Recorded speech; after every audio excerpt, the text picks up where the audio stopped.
Hi chemists.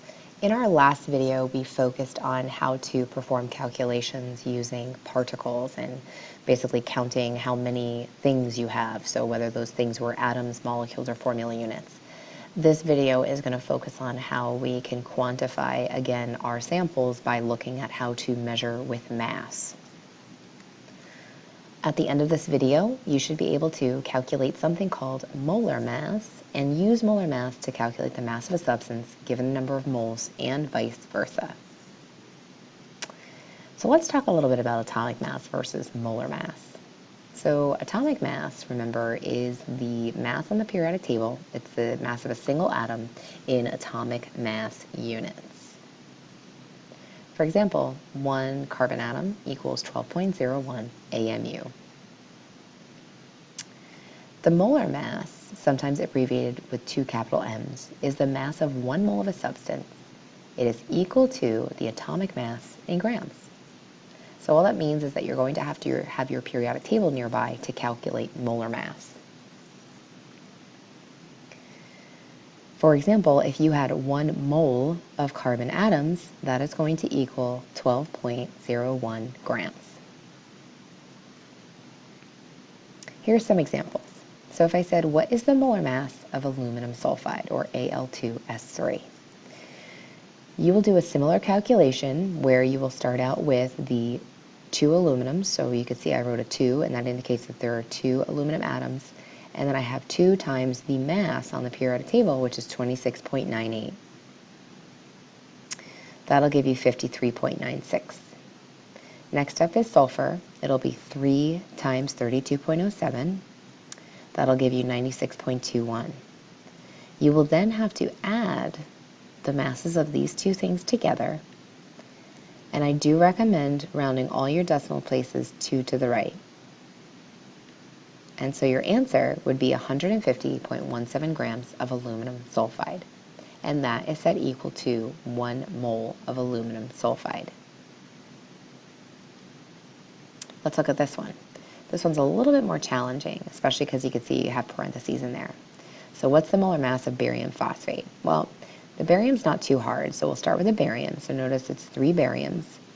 But the one thing to keep in mind is that this 2 goes to the oxygen and it goes to the phosphorus. And you do have to do multiplication. So since it's 2 times 4, that means that you'll have 8 oxygens. So for the phosphorus, it'll be 2.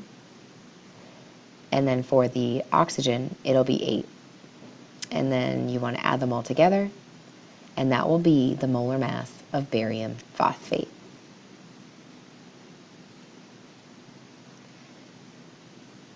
Here's an example question that you could be given where it says, what is the mass of 1.33 moles of barium phosphate?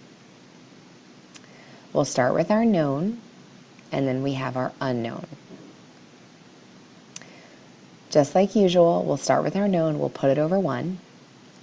And then as we saw on the last slide, that for every mole of barium phosphate that you have, that equals a certain molar mass. So your conversion factor will be such that you have moles on the bottom.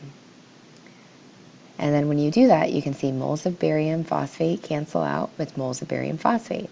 And now you're left with grams of barium phosphate.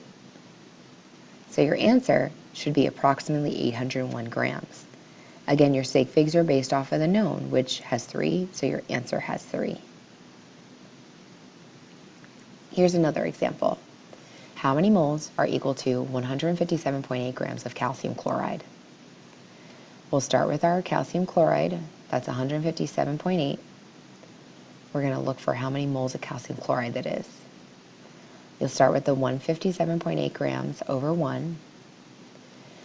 Again, because you can see that we have mass of calcium chloride, that's automatically a signal that we need to calculate molar mass. So what I'm going to do is I'm going to calculate molar mass off to the side, and I highly recommend that you show your molar mass calculations off to the side like this. That way your teacher kind of knows whether or not you just made a silly math error, like if you get the molar mass incorrect, or if you really don't know what you're doing.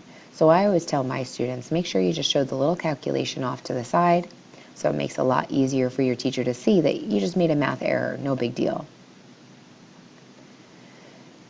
When you add these two things together, you'll get 110.98.